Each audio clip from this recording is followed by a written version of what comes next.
Alright, so in this video we're going to be doing a full breakdown of the Super Eagles squad invited for the two AFCON qualification matchups. Please make sure to like this video and also subscribe to the channel if you haven't already. Thank you very much. And we start with the goalkeepers, and we start with the first choice goalkeeper of the team, Stanley Wabali of Chippa United in the PSL, the South African top flight. Has been the first choice goalkeeper for the Super Eagles since the last AFCON, was inserted there in the first game of the competition, has not given up the spot ever since. The only issue might be with his club side because they have not played a match since, I believe, the 29th of October. The PSL looks like they're on a little bit of a break. They'll be coming back maybe like a week or two after the international break is over. So that might be an issue right there. It's going to be at least 2 weeks by the time we play that match. So that might be a little bit of a hiccup. But for me, I think he's going to be starting in these matches right here. He's been fantastic for the Super Eagles. You go back to the past few AFCON qualification matches, and he has made some really, really key saves, keeping us in games until we get rolling. He has been doing a good job. So nothing bad to say about Stanley Wabali. And we move on. Second choice goalkeeper is who we're going to be talking about now. Well, at least I believe is the second choice. Madakao Koye of Udinese in the Serie A. Actually was the first choice goalkeeper for the Super Eagles. I've told the story a number of times. Had the mistake against Tunisia in the AFCON a couple of AFCONs ago. Then also had a mistake in a friendly match we had against Algeria, and that kind of sealed the deal on Madakao Koye at that moment in time. He lost his spot. I believe it was Uzaho who came in, and we all know what happened with that, obviously, with Stanley Wabali, our number one choice goalkeeper right now. But I think with time, time heals all. He's been fantastic in his league with Udinese. Just took on his fellow Super Eagles teammate, Ademola Lookman. I feel like with time, who knows? He's been doing well. I feel even then, I've said this multiple times, even then, I felt like he was doing good with his club side. I felt like he was fantastic. Then all of a sudden you come to the national team and what's going on here? So I think that might be something he has to get through, like the difference between playing for his club and for his country. Not saying that he's not putting the right effort in, but it might just be something mental, something he just has to straighten out. But he's a fantastic goalkeeper. That I'll keep on saying that because I watch him. He's a really, really good goalkeeper. You see what he's doing in Italy. It's not no fluke. We saw it when he played, was it in Netherlands?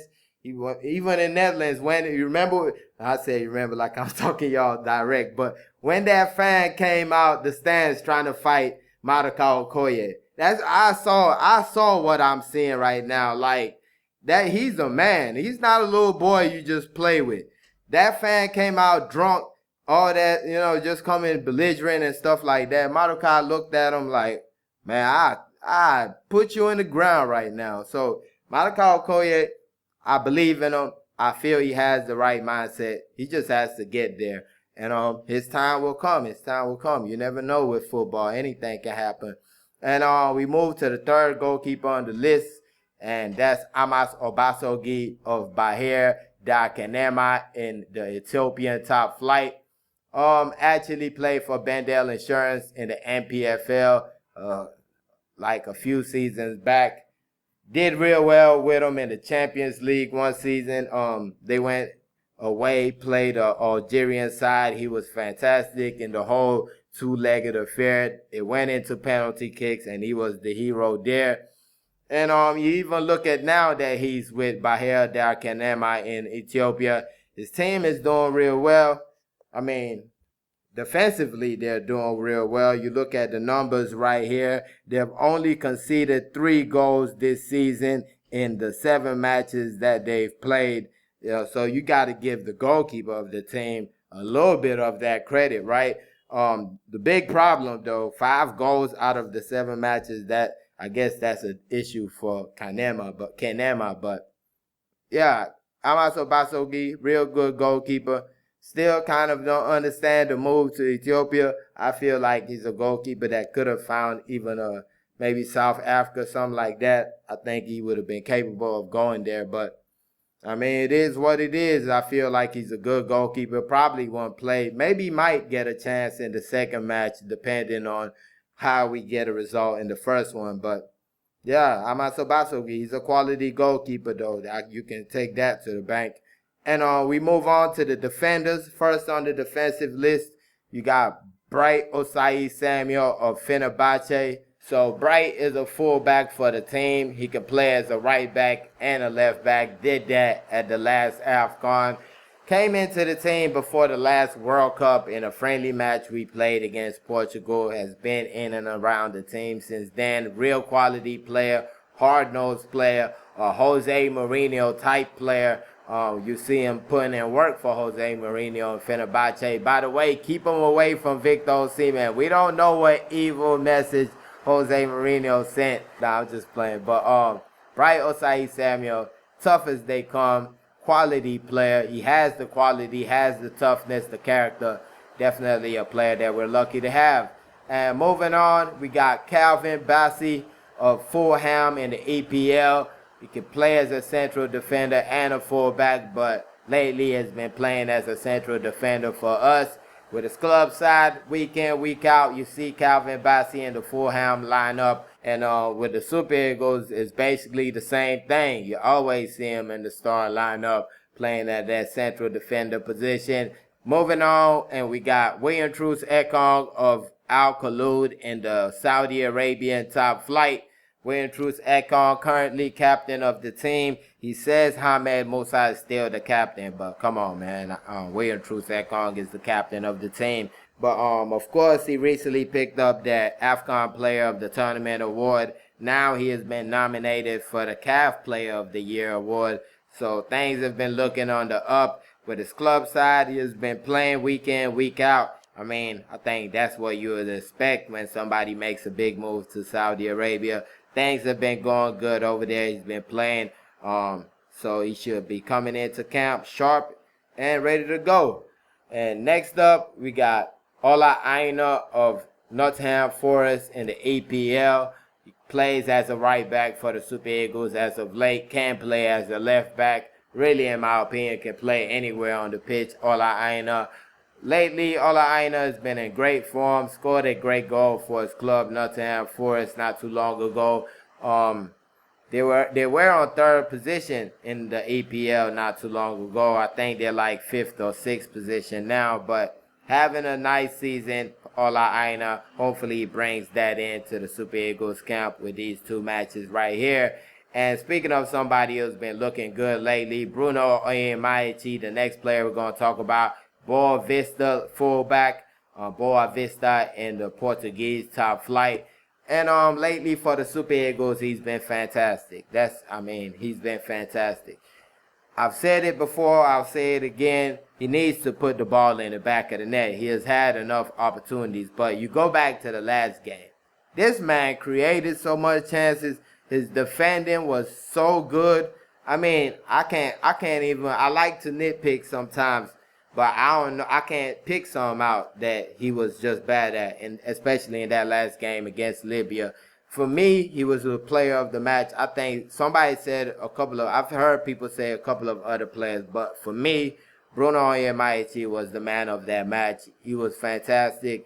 And not just that match. You go back to the last international break before that when we played Benin Republic and Rwanda.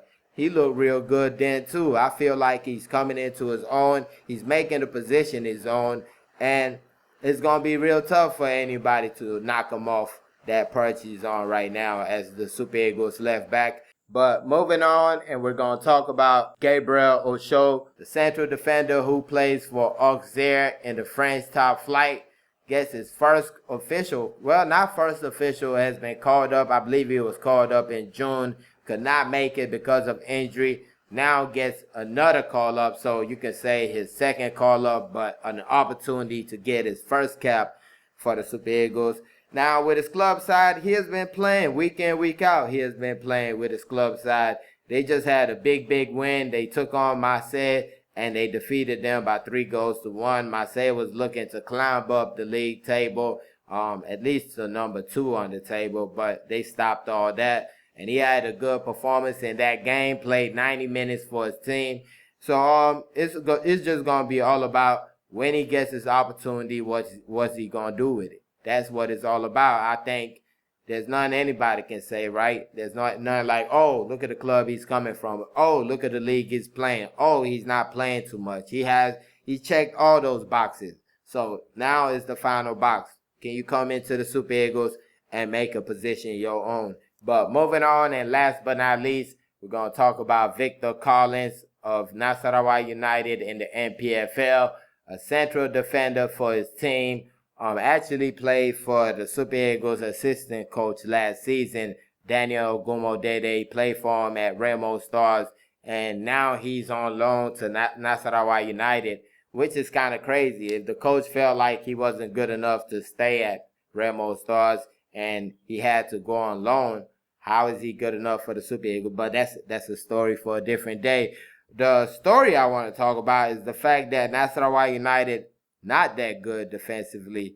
That's one thing that stands out. They're not that good defensively. They're not even a top 10 team. They're in the bottom half of the league. So, not saying that this player doesn't have it. Obviously, he played for Remo Stars, and Remo Stars is one of the top clubs in the country, if not the top club when you talk about the way they run things over there. So, they're not just bringing in no scrubs now. Let's get that straight. At Remo Stars, yes, they have the youth team, the Beyond Dreams, and all that. And when you come into Remo Stars, you're a top class player, and that's that, especially in the last few years.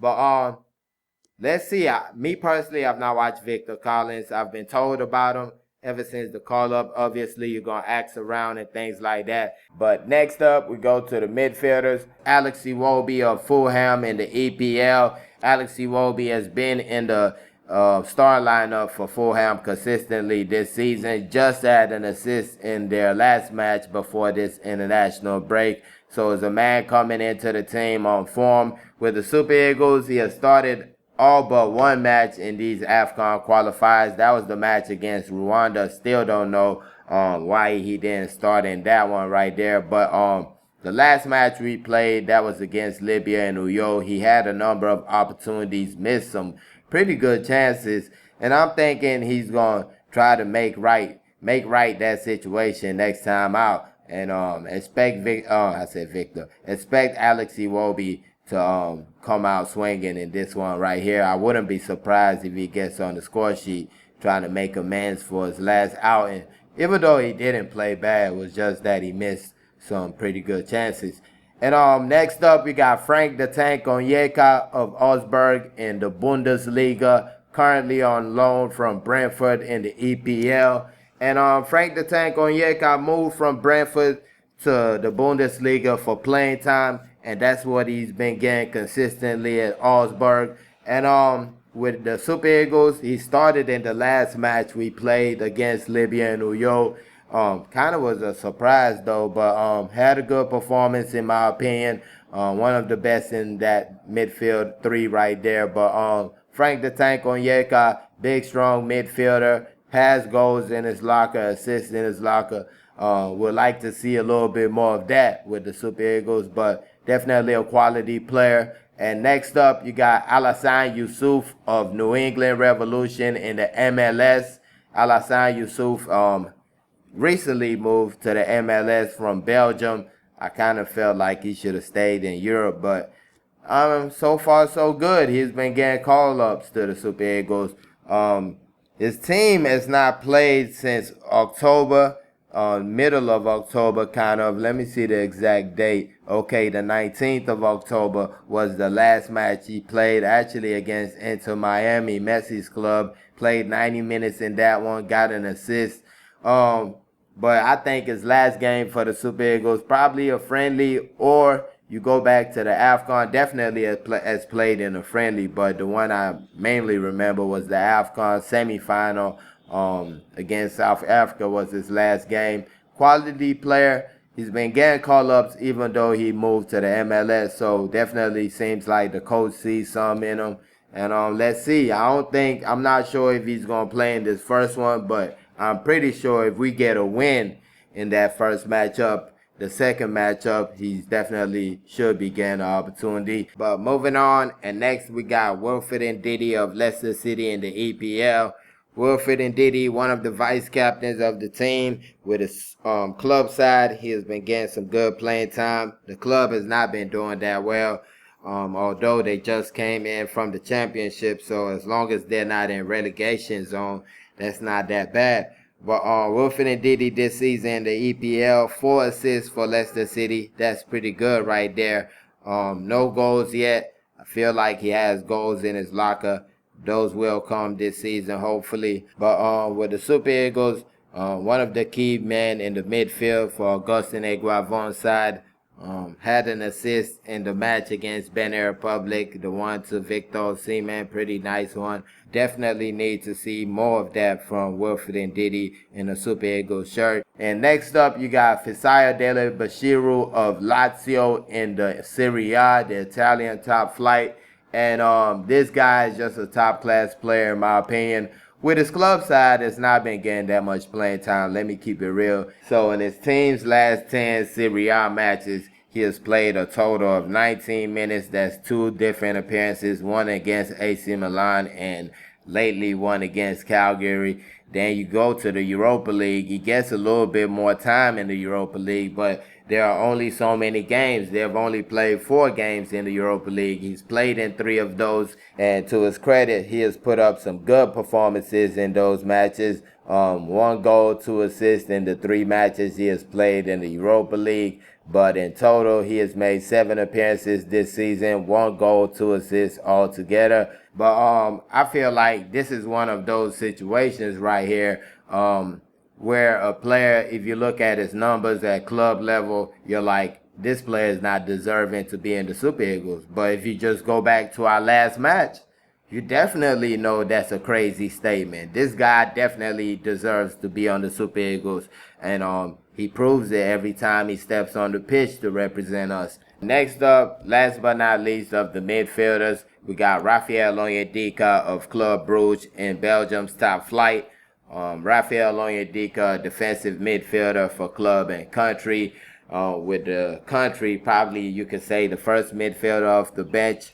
In the past few matches, that's the role right there for Raphael Onyedika. Comes in, brings some life to the team, and a quality player in my opinion. Lately has had issues with red cards, picked up one in the league and picked up one in the Champions League.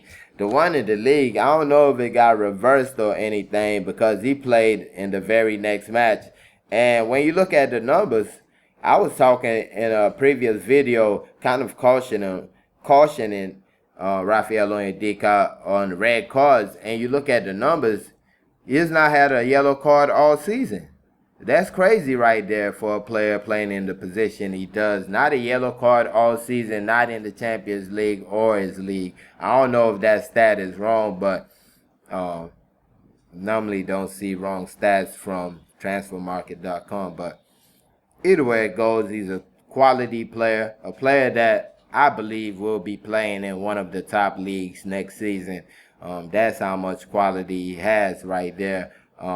Definitely a player that maybe in the near future I see him knocking on the door for a starting lineup spot, Raphael Onyedika. And especially in this second match that we're playing, hopefully we get the result in the first one, and the second one is a free-for-all. We've already qualified. I'm expecting he should start in that match right there. Could even start in the first one. And moving on, we go to the forwards, and we start with the best player in the continent, Ademola Lookman of Atalanta in the Serie A. Man on fire lately. A man that I tipped to win the CAF Player of the Year award, to keep the award in Nigeria. Has just been looking unstoppable in Italy, even in the Champions League. The man is on another level. You can see it. It's like he is floating right now. He's just on another level than everybody else, Ademola Lookman. And we're looking forward to seeing him with the Super Eagles this time around. has been having issues with his goals being canceled. Last match had that goal being canceled. The pass from Samuel Chukwueze, he takes it around, puts it in the net. But in all fairness, the whistle went off before he put the ball in the net. You go to the match against Rwanda, scored a beautiful header in that match, but it was taken off by the referee for what I don't know till today. And moving on, we got Samuel Chukwueze of AC Milan in the Serie A. Samuel Chukwueze still kind of struggling with his team in the Serie A. AC Milan still struggling to get in that starting lineup. It's been getting closer and closer. Scored a goal not too long ago, Samuel Chukwueze. I feel he is good enough. I just feel the coach has not found the right fit. And sometimes when you have so much talent, because they got Samuel Chukwueze and Noah Okafor coming off the bench. You already got Pulisic in the game. You already got my man, what's his name, from Portugal. I apologize, Rafael Leao. You already got him in the game. Morata. You got Tammy Abraham.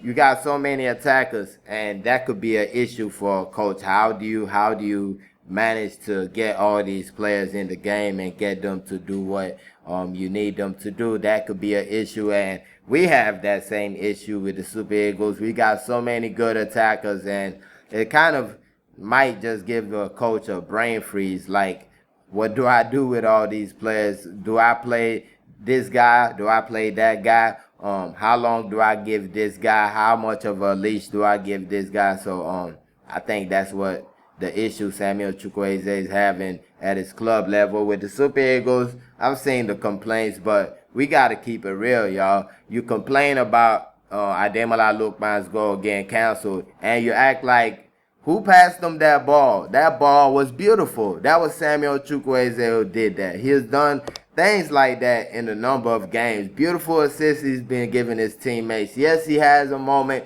He might have a good shot that it looks like a good shot, and he plays it wayward. That happens in football with everybody. I feel like the fans are kind of shortening the leash on Samuel Chukwueze, and it's kind of unfair because you look at every game he plays, he's decisive, he's making the right reads, and you know, the numbers are just not showing it. But let's not act like we're not seeing what we're seeing now. Samuel Chukwueze has been good for the Super Eagles, and I don't see why there should be even a complaint about him being on this team.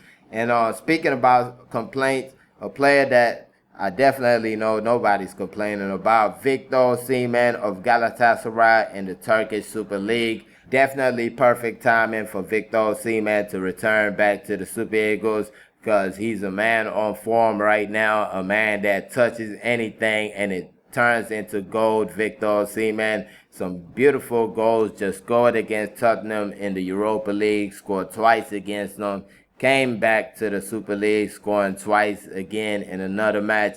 So this is a guy that's feeling himself right now, and I don't think it's going to stop once he gets into the Super Eagles shirt. I think it's just going to continue. And going into these matches, I think we get the full return of Victor Osimhen. I think we're going to have him in the starting lineup for the first time in a while. Got to remember, in the past few matches, he's been coming off the bench. The Benin Republic one where he scored the goal, Rwanda. Then he missed the 2 matches against Libya because he was hurt anyways. Now we get Victor Osimhen coming in full fitness, and it's going to be a beautiful sight right there. Now, next up, we're going to talk about Moses Simon. Moses Simon of Nantes in the French top flight. And Moses Simon, another guy that's on fire, won the Nantes Player of the Month to start the league season, and he's been continuing from where he left off right there. Lately, scored a goal, created an assist in their last matchup. So this is a guy that's looking good. He started the last match for the Super Eagles, and I'll continue telling y'all this. Moses Simon under Augustin Eguavon is a different prospect. It's not the same guy. It is not the same guy. I keep telling y'all this. So we're going to keep saying that as Moses Simon returns into camp. But next up, we're going to talk about senior man Kelechi Iheanacho, forward for Sevilla in the Spanish top flight, the La Liga. Kelechi Iheanacho moved from Leicester City at the end of last season, and now in the Spanish top flight. So far, so good. Not so good for Sevilla. They've definitely not been doing that well in the La Liga.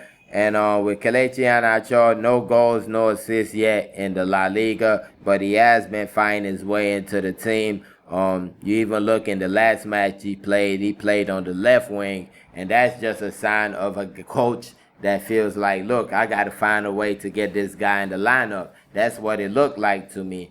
Kelechi Iheanacho, for me, I don't see a problem with a selection to the Super Eagles. I feel like people are being short-minded, when they're not short-sighted, but short-minded. You're only thinking about 2 hours ago. You don't even think about what happened last year, 2 years ago. You're not even thinking about that right there. Because Kelechi Iheanacho, before his injury at Leicester City, he was looking real good with the Super Eagles. He was scoring goals for fun. He was coming off the bench, saved us in that Saudi Arabia friendly, coming off the bench, hitting a screamer. Kelechi Iheanacho was on the run for the Super Eagles, scored in the AFCON qualification matchup against Sevilla, saving us after we let go a 2-goal lead. That was Kelechi Iheanacho. Even in the AFCON, the goal that got us in the final match of the competition was Kelechi Iheanacho from the penalty spot. So the way people are talking about Kelechi Iheanacho like this a guy that shouldn't even be near the Super Eagles shirt, that's crazy to me. That's crazy. I just don't understand that. That's wild. And another thing you got to keep in mind when you talk about senior man Kelechi Iheanacho is the fact that he is one of the leaders on this team. He is one of the voices on this team. People listen to him. He motivates the guys. And you even saw the footage from the last game against Libya. He's shouting out instruction while he's warming up. And that kind of comes into another point right there, because Kelechi Iheanacho did not get into that game. You could tell that he knew he wasn't going to get into the game, but you could see the passion that he brought still from the sideline. And that's something that a lot of coaches will die for. They will kill to have something like that on their team. They will kill to have a player that has the quality, that has the experience, has done things for the program, things not going well for him, and he's not pouting. He's not putting his head down. He's not, starting fights with people. He's encouraging guys. That's what coaches look for. It's not always about the most talented players, the players that are going to perform on the pitch. Those glue type players, the players that keep the team together, that's very important. And Kelechi Iheanacho is a big, big example of that, because we all know it didn't just start today. You go back to when he was at Manchester City, Pep Guardiola came there, tried to ruin him, and he didn't say a word, never complained publicly, never pouted on the pitch, always gave his best whenever he was called upon. He goes to Leicester City, Brendan Rodgers comes in, basically even a worse situation comes up because he's performing and his coach is still dragging him, putting him on the bench and things like that. And Kelechi Iheanacho put his head down, kept on working, kept on fighting, kept on supporting his teammates. There's even a Ghanaian player right now at Leicester City that Kelechi Iheanacho and Wilfred Ndidi played a big part in helping him get comfortable at his club and things like that. And even when Leicester City got relegated, it was Kelechi Iheanacho and only Kelechi Iheanacho who came out to talk to the media.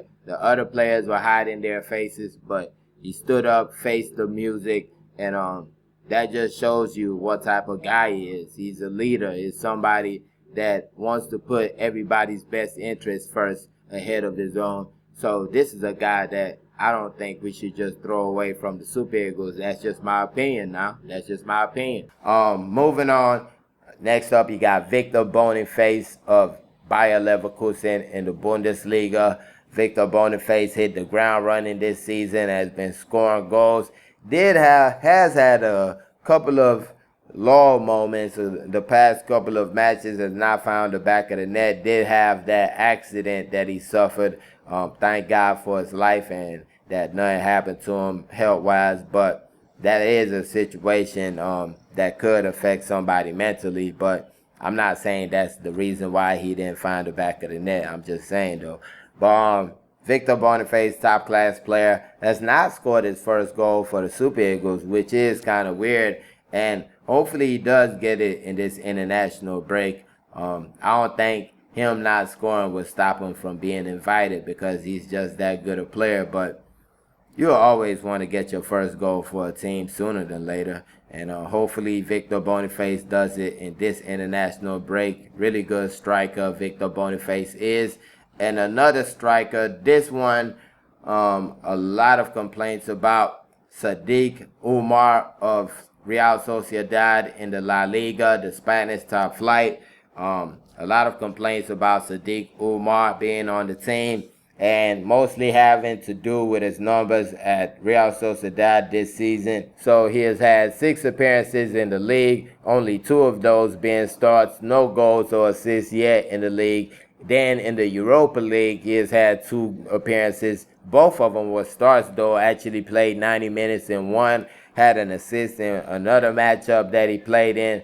So that's 8 appearances this season, 1 assist, 340 minutes played altogether. One thing I do want to talk about is Sadiq Umar's selection. I've seen a lot of comments talking about Sadiq Umar doesn't deserve to be on the team. Has not really shown that much when he has been called up. He's not playing that much for his club, not taking the world by storm, scoring goals and things like that. That right there is absolutely understandable. But when you go over that line and you start saying stuff like this player is only invited because he's from this region of the country, that's completely wrong. I can't stamp that. I can't stamp that because first of all, you're throwing out an accusation without proof. You don't have any proof. And this is not a simple accusation. I said this when people came out saying that about Franny Odega. That's ridiculous. You don't do that without evidence. This is a very serious accusation that you're putting on somebody. For you to say that he's getting invited because he has a godfather, and you're killing his career. Why? Why would you do that? And we claim we're all brothers, we all this, we all that, and you throwing that kind of stuff out there without a little small if you could even just one drop of evidence that this is why this is happening. You don't have it, but you're here saying this kind of stuff about this man. This is a guy that was taking the world by storm not too long ago. Then he had a knee injury. He was at Girona. He moved to Real Sociedad. That was a big move. We all were proud of that move. And this man picked up a career-threatening injury, another career-threatening, because he's been injured like that in the past. Came back, has been trying his best to fight his way back into the lineup, and the coach decides to drop him a carrot, like, okay, take this. You're doing a little well. Let me give you a little bit of a pat on the back with this call up. And people are saying he's getting called up because he's from a certain region or he has a godfather. Come on now. Come on now. It's wrong. It's wrong. I understand frustrations. You want this player, that player. And I totally understand. I totally understand. You can voice those opinions. You can say you don't want this player in the team because of A, B, and C. Totally agreeable. But when you go that far, saying this player bribed this way, this player knows this, he knows, come on now. It's wrong. It's not right. I don't feel that's right. All those olden day accusations, this player's overage. You're killing these people. This is a new world we're living in. We're not living where we just discuss things between ourselves. When you put this thing out, it's going out. This is not just something. Then next thing you know, we'll be blaming a white guy for saying it, saying, oh, it's racism. No, we're the ones who's starting all these crazy narratives right here. This is a crazy narrative. You can't start something like this without evidence. Once you have the evidence, you know it's Godfather, you prove it, fine. My hands are up. That's messed up. But without evidence, it's wrong. And that's why I had to take this little time to talk about it. And even if the coach wants to present the numbers, you look at Fasai Dela Bashiru, you look at Kelechi Iheanacho, Sadiq Umar, these players are all in the same bucket. So if he wants to go like, look, I'm only picking players who play, that would mean Fasai Dela Bashiru will get dropped. And I don't want that to happen. I don't think anybody wants that to happen. So let's keep it real here. It's not the craziest pickup in the world like people are trying to make it seem like. This guy plays in one of the best leagues in the world. He actually plays for his team. He's fighting his way into his team. The season just started. You never know what's going to happen next week. He can go on a run and score 10 goals this season. Any of these players can. These three players. It takes maybe an injury, a player falling out with a coach. Next thing you're the man. Next thing you're putting in goals. And next thing everybody that was against you is now your friend. That's how life works. It's exactly how life works. So like I said, you have your right to say any of these players that we're talking about don't deserve their spot on the team. I'm not saying don't say they shouldn't be. That's part of what keeps channels like this alive. When people get to voice their opinions and talk about stuff, discussions are what keeps football and sports alive. As much as what happens on the pitch, what we talk about keeps the game alive. Yes, we agree that, but let's act like brothers now. Let's act like brothers. Let's act like brothers and sisters. Let's not do things that shouldn't be done. We know what's right and what's wrong. We know what shouldn't be said in public settings. Let's keep it real and let's talk football. Let's talk about the game. But that being said, these are the players selected to represent the Super Eagles in their 2 AFCON qualification matchups. The one against Benin Republic and the one against Rwanda. Let me know your thoughts on this squad right here. Put it in the comment section. And please don't forget to like this video. Subscribe. Thank y'all for watching. Peace.